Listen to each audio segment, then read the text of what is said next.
Pulse 95. Future Talk. This is Future Talk. With Omnial Saleh and Hani Balkis. As students head back to school, there is one kind of homework we cannot ignore, and that is cybersecurity. From phishing emails to ransomware that can cripple entire systems, schools, families, teachers are all increasingly in the crosshairs of cybercriminals. To help us understand what threats are out there and how can we protect these students and teachers and even parents online, we're actually joined today by Christopher Zinn. He is the Principal Cloud and AR Architect Solution at Help AG, which is the cybersecurity arm of E&. Today, he's here to share where the biggest risks lie and the simple, practical steps that we can take to stay safe this season. Thanks a lot for joining us, Christopher. Yeah, thank you so much. Good afternoon. I'm so happy to be here. Oh, we're very happy to have you. Now, Christopher, as schools kind of enter full swing, what kind of cyber attacks are students and teachers most at risk for today? Absolutely. I mean, I think you actually already said it best. I mean, you might be practicing a lot of cybersecurity yourself. I mean, I think the big things that we're seeing and the big things that students and teachers and parents need to be mindful of is, the risks we face relate to ransomware, they relate to phishing, they relate to data breaches and so on. It's so important that we take actionable steps early on to try and avoid these things. And when they do happen, we do need to remember that it is not the absolute end of the world. We can come back, we can recover. There are easy and responsible ways to do so. It's not the end of the absolute world. Absolutely, especially because, at the end of the day, there has to be a good, we could say, crisis management route that every school has, every household has. So what are your, you could say, step-by-step things that every family could implement if, let's say, God forbid, a cybersecurity attack does happen? Yeah, I mean, it's obviously different for organizations. At Help AG, for example, we offer a digital forensics and incident response service. But the same principles that we would follow perhaps for a large enterprise, you and I could offer at home for our own families.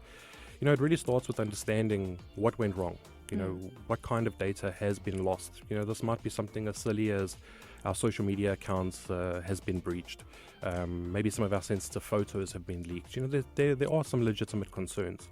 So understand what went wrong, analyze the situation. How did they get in? What mistakes potentially did we make to allow that breach to take place? And then what can we do to recover? Whether that be changing passwords, whether that be just blocking the holes essentially that these attackers came in from. Which is very, very important, especially because nowadays, with schools, they've got a large number of students, and we know that sometimes resources can be a little bit limited for advanced security. What are some of the practical steps that some institutions with limited budgets can take to help strengthen their defenses, and also maybe simple habits that teachers can teach students in classrooms? Yeah, I mean, I think, teachers play a pivotal role here. I mean, cybersecurity is everyone's job. It starts at home, so parents, we're all responsible too. I'm a proud father of 3 young boys, and I'm so happy that the UAE has taken this seriously. We're prevented from, we're protected rather from a lot of the risk that potentially some other parts of the world face. And that's obviously a great thing, but we still have a risk. We still spend our time online. We still encounter challenges. So to teachers, to parents, I would definitely say it starts off with general cyber hygiene. Are we maintaining our devices? Are they fully up to date? If you, as an example, have an Android device or an iPhone, head over to the Apple Store, head over to the Play Store, the Huawei Store, whichever store you're using for your apps. Make sure they're all up to date. Set the auto update to be on by default. Let's not connect to public Wi-Fi networks. If you are connecting to public Wi-Fi, consider a VPN.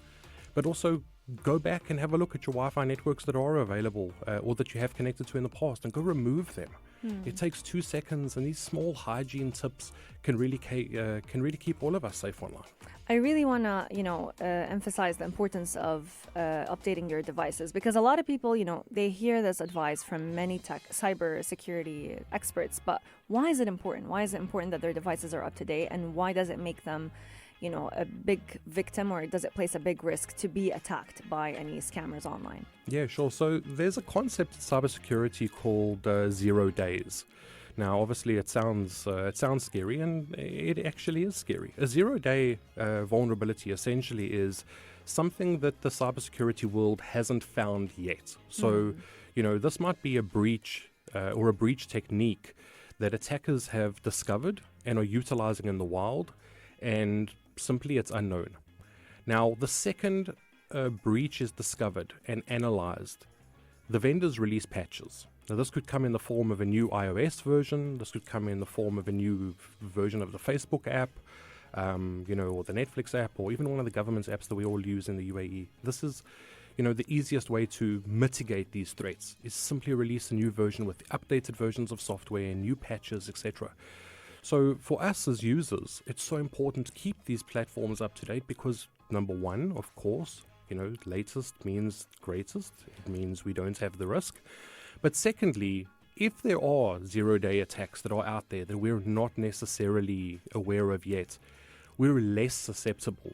Even if it's a zero-day that the industry hasn't discovered, we're less susceptible by the sheer fact that, of course, attackers want to take the easy way in.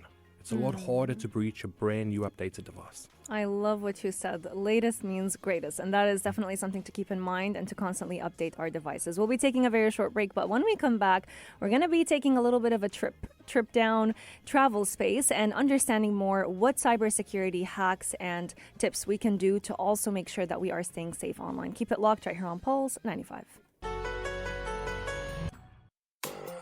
How do you tech? How do you tech?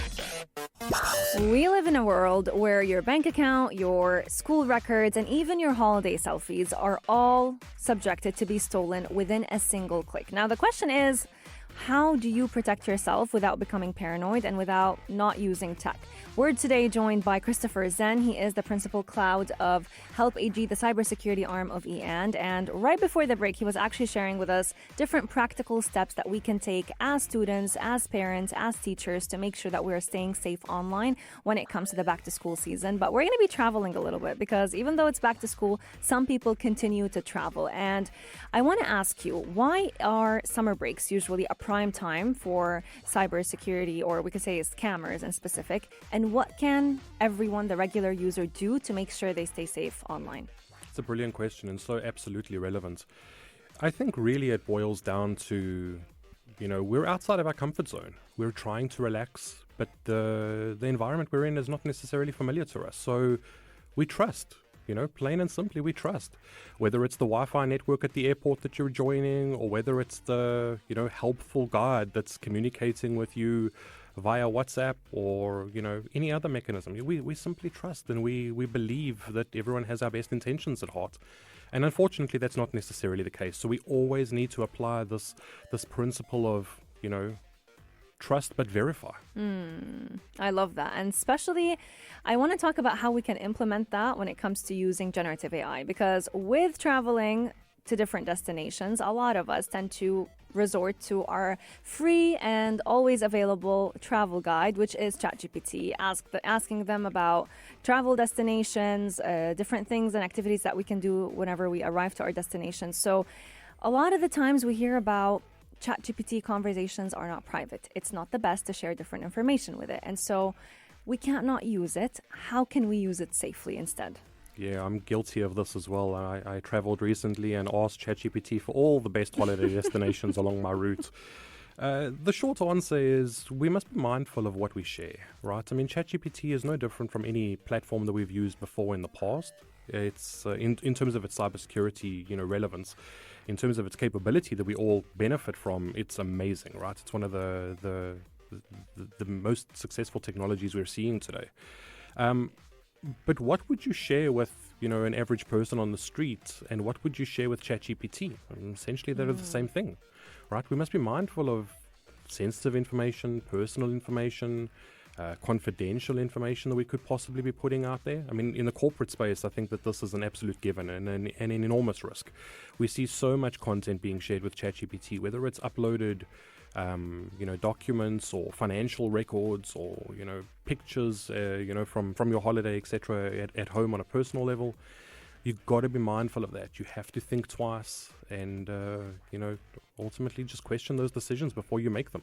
I love that. Treating ChatGPT the same way we tell our little ones stranger danger. And Yeah. so even though it can be very sometimes you forget that you're talking to an AI, it still kind of is like talking to an absolute stranger. Absolutely. I mean, embrace the technology. It's amazing. But just be mindful of what you're putting out there for it. Absolutely. Now, when attacks happen, there are a lot of consequences for it. So I want to ask you, have you seen any live examples affecting UAE travelers abroad when it comes to hacked social media accounts, maybe stolen bank credentials Yeah, whenever they're absolutely. traveling? You know, I've been working with a colleague recently who, unfortunately, during some travel, you know, he had his corporate laptop and corporate cell phone with him. He had his personal cell phone, he had his personal device, he had his kids along, they had tablets. You know, the amount of electronics that traveled across the world there with them was quite staggering. But unfortunately, he ran into a very, very similar situation that all of us face. He found himself in an airport on the other side of the world. Flights are delayed. He hopped onto the Wi-Fi network, you know, simply accessing some content around how to book the next flight or check the timing. And within a matter of minutes, you know, his social media accounts were essentially breached. You know, thankfully, he works in the cybersecurity game as well. So, you know, for him, it was relatively quick to understand what went wrong. And he realized that he had actually joined a fake Wi-Fi network that had been broadcast inside of the airport. No way. Now, this is something that we don't necessarily think about. We simply see an open Wi-Fi network called, you know, I'm not sure, Charles de Gaulle Airport in France, and you join. Great. Unfortunately, we don't verify necessarily, and in this case, he didn't. It was simply running, I'm guessing, off, you know, a little device on a nearby hacker's laptop. And the issue is, you know, he was in pure panic, you know, flight's delayed, needs to book the other flight. What do you do? It's the perfect time to catch us, right? I mean, once we're out of our comfort zone, we just believe, we just trust. It's what happened to him, and he's a seasoned professional. It could easily happen to you or I. You know, thankfully, he found the breach and, you know, changed passwords quickly. You know, noticed a few emails that he'd received saying that, you know, strange logons from weird locations. It's always important to pay attention to those. I wanted to ask you though, you know, with public Wi-Fi always being available and people sometimes not buying, let's say, cellular data packages and just using it, is it a big no? Should we never connect to public Wi-Fi, or are there ways that we can get around when we're connecting to public Wi-Fi? So the beautiful thing that I do really appreciate about my career and my role is that, you know, no is not necessarily a word we get to use often. Everything is a bit of a grey area. So, you know, there are times when you have no choice but to connect to a Wi-Fi network. You should just do it smartly. I mean, since the COVID pandemic, all of us have been working at home or remotely, even if that was just for a certain period of time. A lot of organizations have already embraced corporate Wi-Fi, right? So if you're traveling and you're connecting to a public network, particularly in a corporate device, use the corporate Wi-Fi. It's so important. It's easily accessible. It's made available to you by your organization already. If you can, absolutely use it. However, not all of us are as lucky to have those devices or the corporate Wi-Fi. You know, if you're traveling abroad, have a look at a reputable VPN, right? Have a look at that and see what's possible. Or if you have a corporate VPN or a personal VPN, just understand that, you know, these are really powerful assets that can be used to protect you online, and of course use them responsibly. But if you find a reputable provider, it's a great asset. And for those of us tuning in, or for everyone tuning in who may not know the importance of using a VPN when traveling abroad, why is it so important? How does it help mitigate the damage? Sure. Brilliant question. So, I mean, a VPN essentially routes your traffic from your device through a secure server to the destination that you're trying to connect to. And it does that through encryption. So, I mean, in simple terms, it takes the data stream that's flowing across the internet and it password protects it, essentially, right? So while that data flows, it cannot be decrypted, it cannot be seen, it cannot be interrupted, and you're almost guaranteed to connect to the destination that you're trying to safely and securely. Even in certain situations, if you're connecting to one of these fake Wi-Fi networks. So VPNs are great. But again, I can't stress enough the importance of choosing a reputable provider. You know, there's a lot of, if you watch YouTube, for example, there's hundreds of adverts that the content providers are talking about these VPN providers. You know, if they're free, I would avoid it. I would look very carefully at where they're based. I would look at their logging policy, their privacy policies, their encryption mechanisms. And again, just make smart choices. Absolutely, especially because what may appear to be free can sometimes cost you your privacy. Christopher Zinn, thank you so much for joining us and giving us very, very helpful tips and tricks on what we can do to make sure we stay safe online. It was my pleasure. Thank you so much. And to everyone out there, stay safe. Absolutely. To everyone tuning in, thank you so much for joining us.